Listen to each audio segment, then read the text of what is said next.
Hello students, welcome to the session of Social Science. Today we are going to discuss the different forms of power sharing.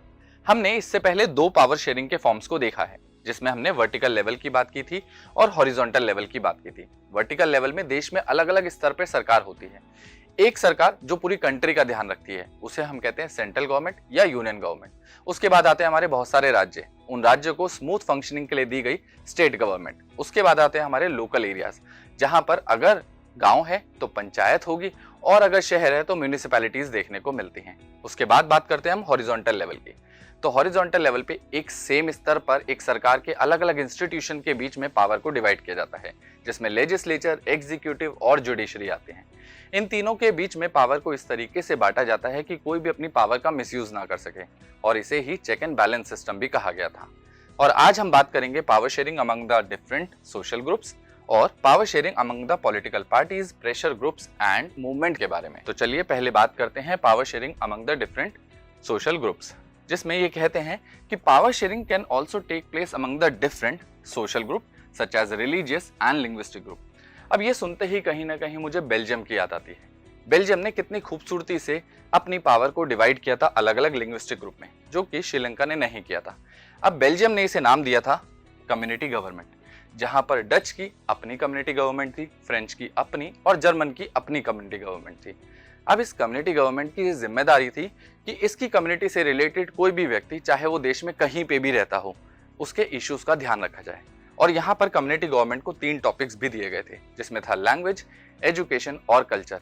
इससे related issues पर community government काम करेगी। इसके बाद हम बात करते हैं socially weaker sections and women's के बारे में। तो विमेन और सोशली वीकर सेक्शन का रिप्रेजेंटेशन हम बढ़ाना चाहते हैं लेजिस्लेचर और एडमिनिस्ट्रेशन में। अब वो हम कैसे कर सकते हैं, उसके लिए हमने इंडिया में प्रैक्टिस करा है reserving some constituencies for candidates of certain groups work on this model. मतलब इसे आसान तरीके से समझाता हूँ। जैसे मेरे दोस्त को चोट लग जाती है, मैं उसे डॉक्टर के पास लेके जाता हूँ। अब डॉक्टर तो पूछेगा ही कि आपको हुआ क्या है। अब उसके बोलने से पहले मैं उसकी जगह बताने लगूं तो क्या मैं उसकी प्रॉब्लम को सही से समझा पाऊंगा? मैं उसकी प्रॉब्लम समझ सकता हूं, पर मैं महसूस नहीं कर सकता। इसलिए जो महसूस करता है वही अच्छे से समझा सकता है। अब हमारे यहाँ पर सोशल वीकर सेक्शन है, जिसमें एसटी, एससी और ओबीसी आते हैं, और वुमेन।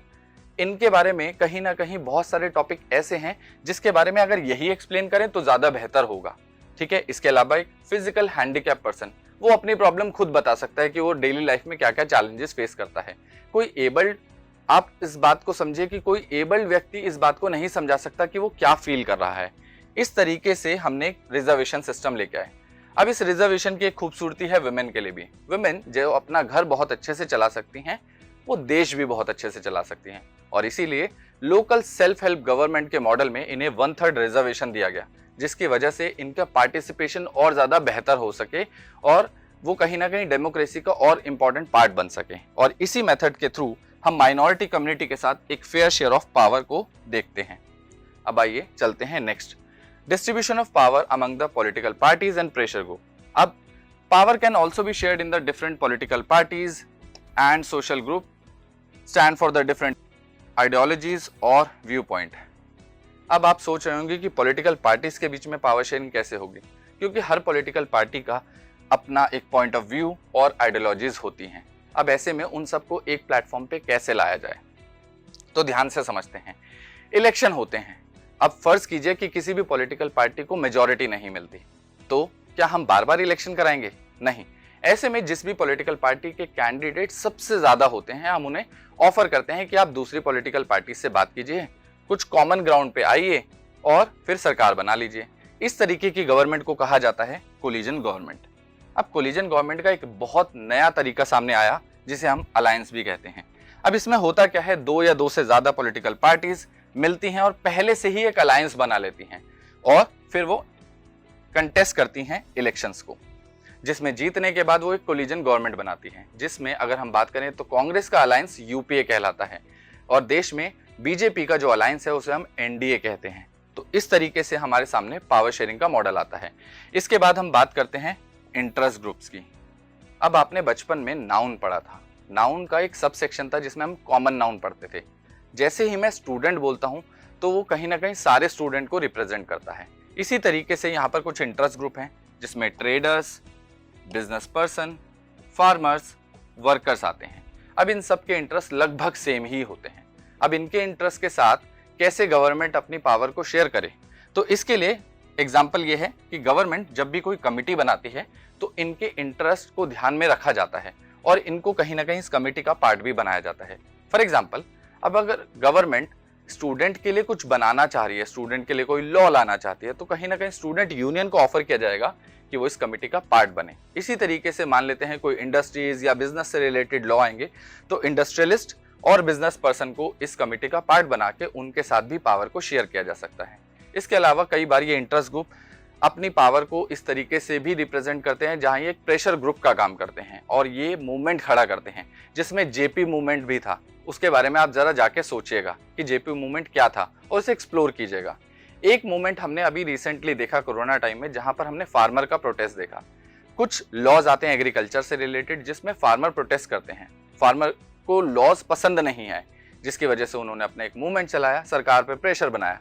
सरकार ने भी उनकी मजबूरियों को समझा और कहीं ना कहीं आपस में बातचीत करके कॉमन ग्राउंड ढूंढा और उसके बाद सरकार ने अपने लॉज को रिपील किया और एक बहुत अच्छा मॉडल सामने आया जहां पर हमने देखा कि कैसे फार्मर्स के साथ इस पावर को शेयर किया गया। इस तरीके से हम कह सकते हैं कि पावर शेयरिंग के बहुत सारे नए नए तरीके होते हैं। अब आपके लिए एक छोटा सा क्वेश्चन है।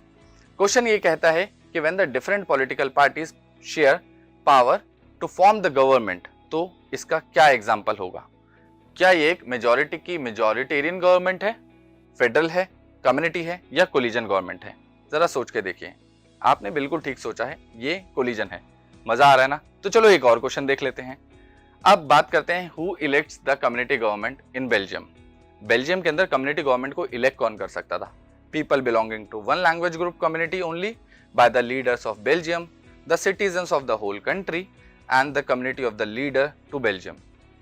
जरा सोच के देखिए। ठीक सोच रहे हैं आप, A option is the right answer. अब आपके लिए एक छोटा सा होम टास्क है। टास्क ये है कि what are the new ways of power sharing. मैंने आपको 4 बताए, क्या इसके अलावा भी कोई हो सकता है?